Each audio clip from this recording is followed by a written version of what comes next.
My name is Ethan Carter. I was 36 years old when I first noticed the hairline cracks in the life I thought was solid as bedrock. I'd spent most of my 20s working in the Denver District Attorney's office, the sort of place where everyone seemed to know everyone's secrets, but pretended otherwise. I'd met my wife, Rebecca, at a charity gala downtown, where she'd looked up at me with those green eyes that promise loyalty. It's almost funny how convincingly some people can look you in the face and swear they'd never hurt you. We'd been married 8 years by then. Our house in Cherry Creek looked like something out of a magazine spread. White picket fence, the two-car garage, a kitchen island big enough to host Thanksgiving dinners. But it was the silences between us that first told me something was wrong. The way Rebecca would stare at her phone, thumb brushing the screen like she was comforting it. The way she'd lock the bathroom door when she took calls. I kept telling myself that everyone had private moments. Everyone needed space.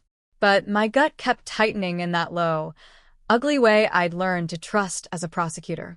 The first real sign that this wasn't just my imagination came one Thursday night in February.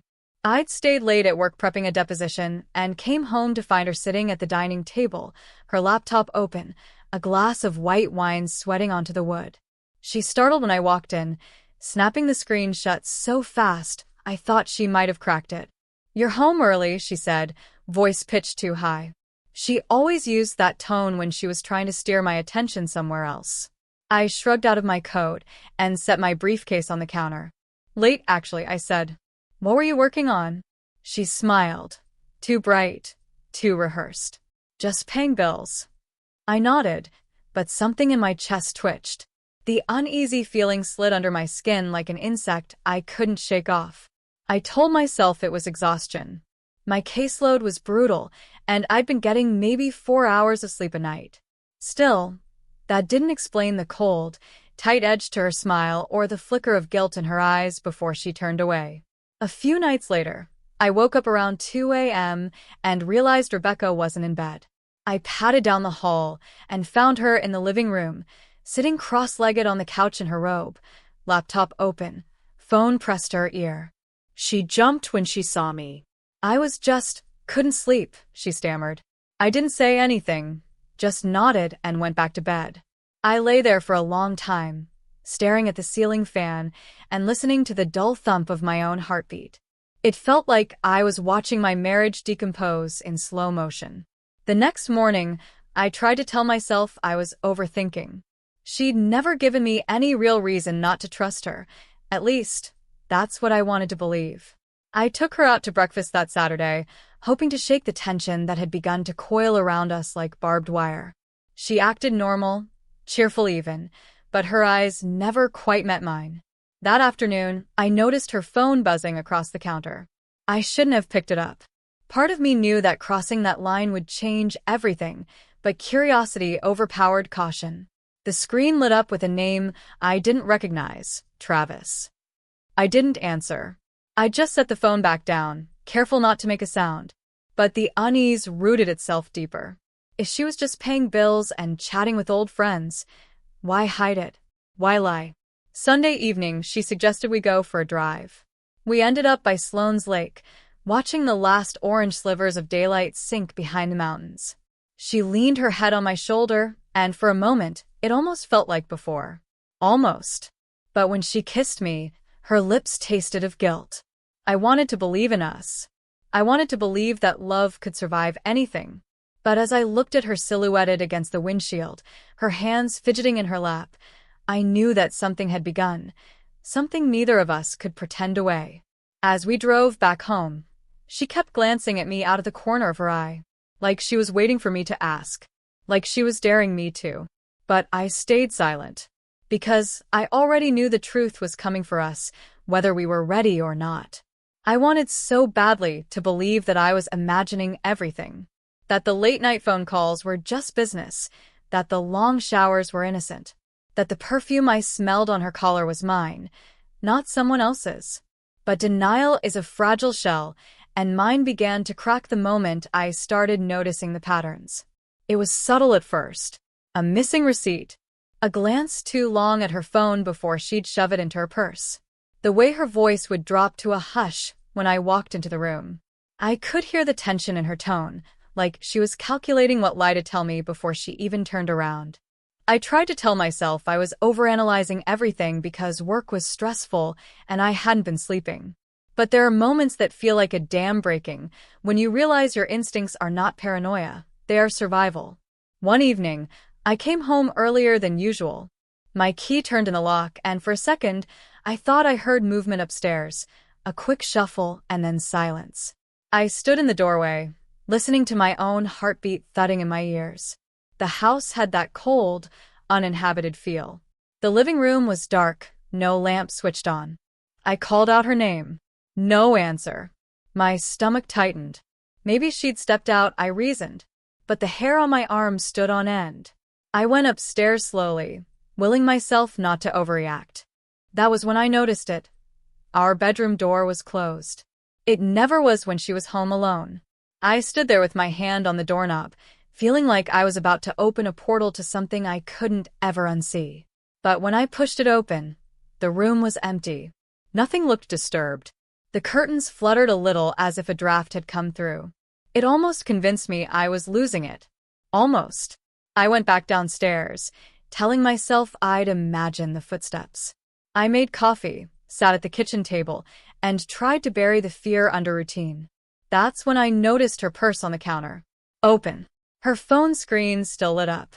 A single message glowed in the darkness. Can't wait to see you again. Same place. My throat went dry. I told myself it could be a misunderstanding, a friend, a joke. But the way my gut twisted said otherwise. I scrolled up, needing proof, needing it to be anything but what it looked like. But there were no other messages. She must have deleted them. I didn't have time to think before I heard the garage door opening.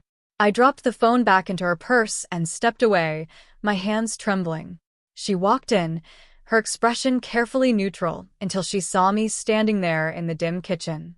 Then she smiled, too quickly, too wide. You're home early, she said, her voice bright but tight around the edges. Yeah, I replied, trying to keep my tone casual. I wasn't feeling well. Poor thing. She set her keys down and came over to kiss my cheek. I could feel her pulse racing in her skin. Or maybe it was mine. She asked about my day in that rehearsed way, her eyes darting occasionally to her purse, as if making sure nothing was out of place. Every word we exchanged felt like theater. I tried to match her performance, but the lines blurred. I couldn't tell if I was the audience or the actor. That night, lying next to her, I stared at the ceiling and counted the seconds between her breaths. My mind replayed every inconsistency. The evenings she worked late, the weekends she visited her sister, the times she insisted we had nothing to talk about anymore. The next morning, I decided I couldn't just wait to catch her in the act. I had to know. I called in sick to work and started searching for anything she couldn't explain away. Credit card statements. Old text backups. I scoured the laptop for hidden folders, email drafts, anything. I didn't find a smoking gun, but the small discrepancies piled up. Hotel charges she never mentioned, rideshare receipts that didn't match her stories, and one receipt from a restaurant we'd never been to, dated the night she claimed she was helping her sister pack for a move. I felt like a detective in my own life, my trust slowly decaying under the weight of evidence. But even then, part of me wanted desperately to believe there was some benign explanation. I decided to test her, casually mentioning the restaurant while we ate dinner. I watched her face. The micro-expression, barely a flicker of recognition before she schooled it back into polite confusion, was all I needed to confirm what my heart already knew. She tilted her head, feigning innocence. That place? I've never heard of it. You must be thinking of someone else. A chill seeped into my bones. For the next few days, I kept my suspicions close. I pretended to be busy with work, but every spare moment was spent digging deeper. My sense of reality warped. I couldn't tell if I was being cautious or obsessive. Every sound in the house set my nerves on edge. Every time her phone buzzed, I felt the blood drain from my face. Then came the night when everything shifted. I was in the garage, looking for a screwdriver, when I found the box. It was tucked behind some paint cans, plain, unmarked, easy to overlook. My curiosity got the better of me. I pulled it out, pried the lid open, and felt the world tilt on its axis. Inside were photographs. Dozens of them. Her. With him. Arm in arm. Laughing. Kissing. Each picture a confirmation that my marriage was a lie. I stood there staring at those glossy images until my vision blurred. My ears rang like a siren in the distance. This was the moment I'd been dreading and craving in equal measure, proof undeniable, the end of excuses. But instead of relief, I felt hollow, as if the betrayal had reached into my chest and carved out everything soft. I put the lid back on the box and shoved it behind the paint cans. My hands were shaking so hard I had to brace myself against the wall. Later that night, she climbed into bed beside me, humming under her breath, as if nothing in the world was amiss. I stared at her profile in the dark, thinking, she has no idea, I know. But soon she will. And in that moment, the first flicker of something new ignited inside me. Resolve. Because I wasn't just going to confront her. I was going to make sure she could never twist this into something it wasn't. This time, I would have the ultimate proof. I never thought I'd see the day when every suspicion I'd buried deep inside me would come crashing down in a single, undeniable moment. It was a Wednesday afternoon, and I had returned home early under the guise of a dentist appointment. In truth, I'd started keeping tabs on Lauren, my wife of 8 years, ever since those late-night phone calls began. The calls she insisted were wrong numbers. The ones she'd hush when I walked into the room. I parked my car a block away so she wouldn't hear me coming, my heart hammering in my chest like a warning I was too far gone to heed. As I crept up the driveway, every instinct I had screamed that this was my chance to know, once and for all, if I was the fool she believed me to be. The house was quiet. Too quiet. Lauren's car was in the garage, but the living room curtains were drawn tight, and no music played from her favorite speaker. My keys trembled in my hand as I turned them in the lock. The silence swallowed me whole the moment I stepped inside. I remember thinking, maybe she's just sleeping. Maybe I'm losing my mind. But then I heard it, voices, muffled but unmistakable, coming from the kitchen. My pulse spiked as I set my briefcase down and crept toward the sound. Her laugh was the first thing that struck me. It was a laugh I hadn't heard directed at me in over a year, light, almost musical, tinged with flirtation. The man's voice was low and smooth, and he called her baby. My vision narrowed to a tunnel, and all the air seemed to vanish from the room. I peered around the corner, just enough to see her, standing in her robe, her hand resting casually on a stranger's shoulder as he kissed her neck.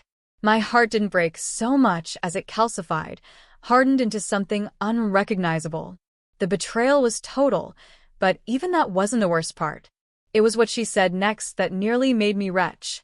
I'm going to tell him he hit me, she purred. I'll say he's been violent for months. Everyone will believe it. He's so passive, they'll think he finally snapped. The man chuckled, his hand disappearing beneath her robe. And the divorce settlement? I'll take everything, she replied with a smile I'd never seen before. The house. His savings. He won't even fight it. I realized then that this hadn't been a careless affair. It was premeditated, cold, strategic. She'd been orchestrating this for months, maybe longer, while I lay awake beside her, blaming myself for the distance between us. I should have burst in, screamed, demanded an explanation. But something held me back, some primal instinct to stay invisible. My phone was in my pocket, and with trembling fingers, I switched it to record. I captured every poisonous word, every calculated promise to ruin me. My chest ached with humiliation and rage, but beneath it all was something colder, resolve. I retreated the way I'd come, silent as a ghost. Back in my car, I played the recording again, letting the words sink in like a toxin. This was the proof I'd needed, proof that she wasn't just unfaithful, but dangerous. That she'd weaponized the very image of me she'd once claimed to love. Driving away, I tried to process it all. 8 years of marriage reduced to a transaction, my trust exchanged for her comfort, my reputation for her ambition. My mind replayed every argument, every time she'd accused me of being distant or suspicious. All along, she'd been laying the groundwork to paint herself as a victim and me as a monster. I thought of the dinner parties where she'd nestled against me, the vacations she'd planned, the times she'd held my hand in public. How many of those gestures were real? When did she decide I was an obstacle she needed to eliminate? By the time I reached my friend Mark's house, my hands were steady again. Mark was a corporate attorney, a meticulous, brilliant man who'd helped me draft our prenup years ago. I hadn't told him about my suspicions, but as soon as I walked in, he took one look at my face and knew. "What happened?" he asked, closing the door behind me. I pressed play on my phone without a word. As the recording played, I watched his expression go from confusion to horror to grim determination. "Jesus, Alan," he said when it ended. This is a lot worse than I thought."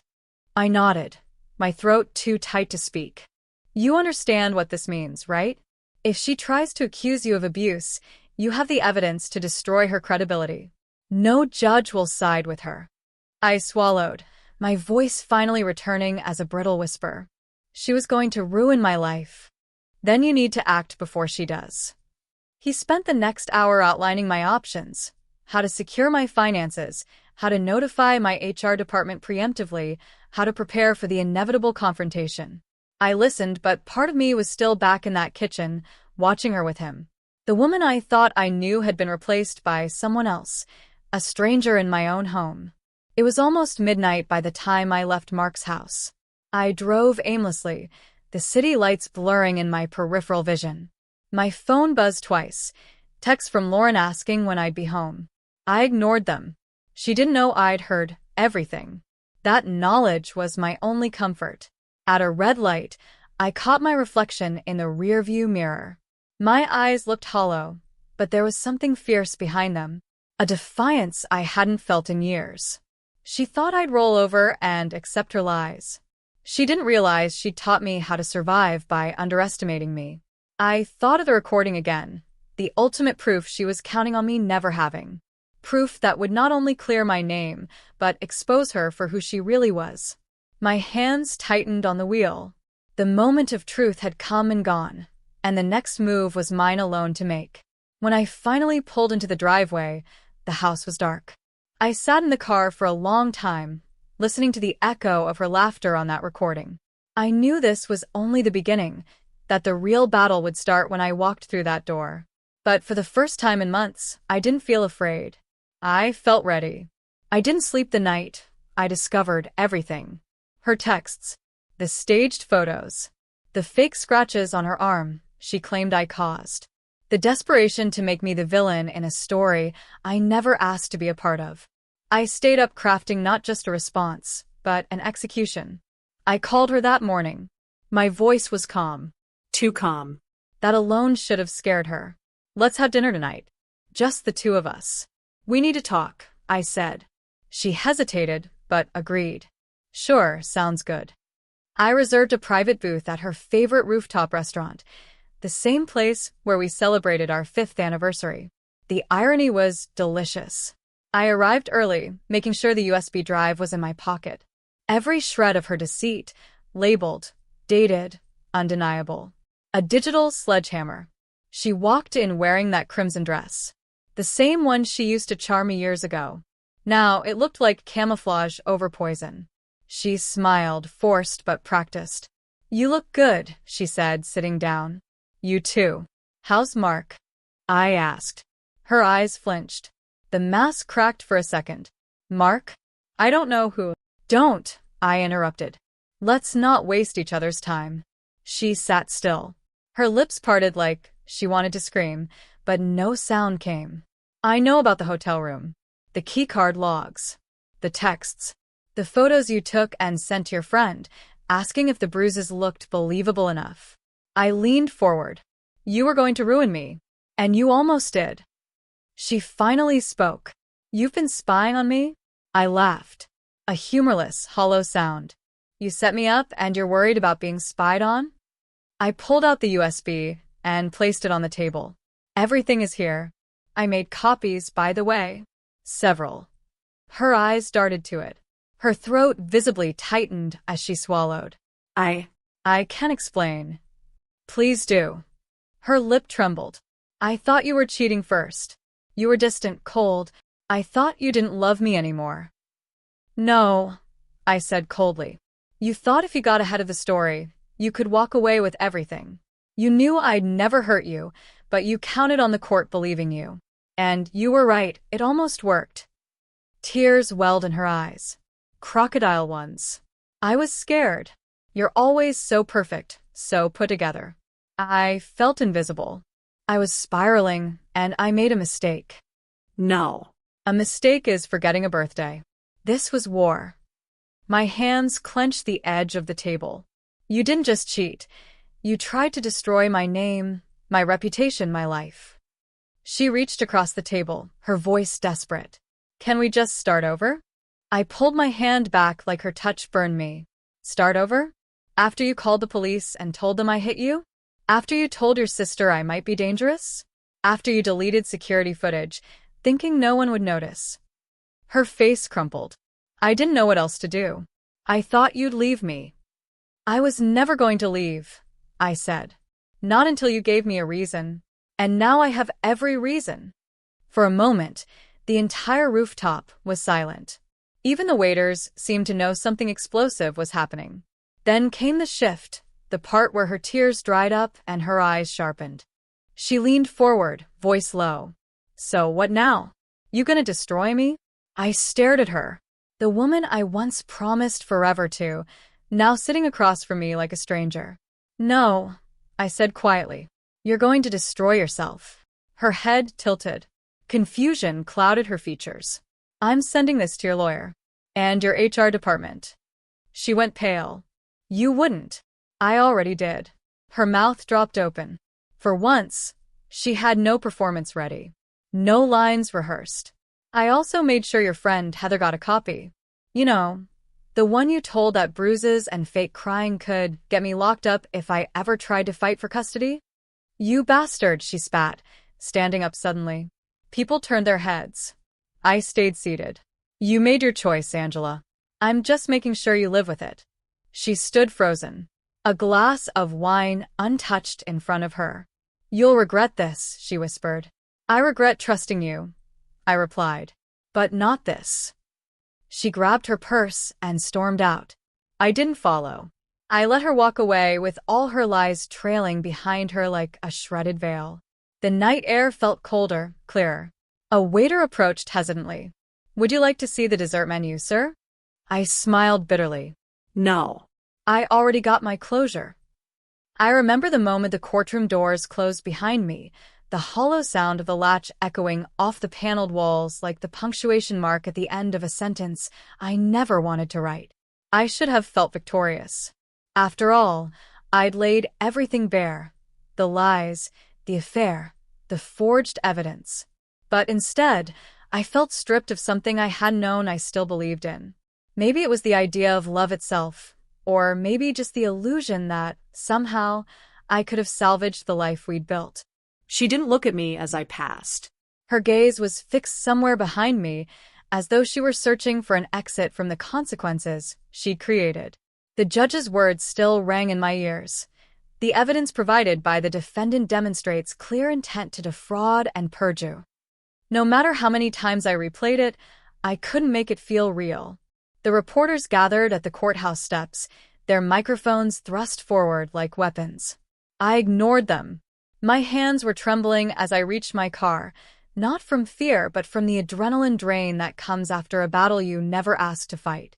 For a while, I sat behind the wheel with the engine off, my breathing ragged.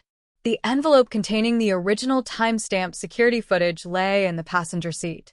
It had saved my life, and in a way, it had destroyed it, too. I thought back to how it all began. Her sudden late nights, her phone turned screen down on the kitchen counter, the tiny, almost imperceptible ways she began to withdraw from me. I'd spent months convincing myself it was my imagination. That maybe I wasn't supportive enough. Maybe I wasn't exciting enough. All the while, she was preparing the noose she intended to hang me with. I don't know how long I sat there, replaying it. The conversation in the lawyer's office, when she first accused me. The horror as I read the falsified credit card statements she claimed proved I'd been draining our accounts. The cold dread when she told me she'd recorded me threatening her, an audio file I later proved she had spliced together from different arguments. And finally, the moment I decided I wouldn't let her win. I took a deep breath, started the engine, and pulled out onto the street. The city looked different now, as though it, too, had been stripped of pretense. The traffic lights glared through the windshield like the unblinking eyes of 1,000 witnesses. Each block I drove away from the courthouse felt like a step towards some unknown version of my life I hadn't yet met. When I reached my apartment, now mine alone, I turned the key and stepped inside. The air felt stale, touched by the ghosts of all the arguments we'd had. My wedding photo still sat on the side table. I picked it up and studied her face, so bright and certain. In that frozen image, she looked like the person I'd once believed in. I smashed the frame against the edge of the coffee table. The glass shattered, skittering across the hardwood. A thin red line opened in my palm, but I didn't feel it. All I felt was the hollow space where love used to be. I cleaned the cut in the bathroom sink, watching the blood swirl into the drain. The pain was oddly grounding. Proof I was still alive. Proof that, even if she'd tried to erase me, I remained. That night, I lay awake listening to the radiator tick in the dark. I kept thinking about the moment she realized the game was over. How her face had gone slack as my lawyer produced the hidden camera footage, the time-stamped proof that I'd been working late on the night she claimed I'd come home drunk and threatened her. How she tried, even then, to spin it. He must have hacked the date stamp, she'd said, her voice brittle with desperation. But the judge hadn't believed her. No one had. I suppose that's what she never understood. When you build your case on lies, the truth doesn't just undermine it, it detonates it from the inside. In the days that followed, I expected relief to come. It didn't. Instead, there was a dull ache behind my ribs like a wound that couldn't quite close. Friends called to congratulate me. My parents sent cautious messages of support. Even my boss, who had kept me on unpaid leave during the trial, offered to reinstate me. But none of it filled the space her betrayal had hollowed out. One morning, a week after the verdict, I found an envelope taped to my door. My name was written in her handwriting, curved, precise, the way it had looked on our wedding invitations. For a long time, I just stood there, my hand resting on the doorknob. Part of me wanted to tear it up without reading it. Another part needed to know what she would say. I opened it. Inside was a single sheet of paper. You think you've won. You haven't. You'll always be the man who couldn't satisfy me, couldn't protect me, couldn't keep me. Whatever people believe now, I know who you really are. And so do you. No apology. No regret. Just venom. I sat down at the kitchen table and read it again. And then a third time. Each reading drained it of power.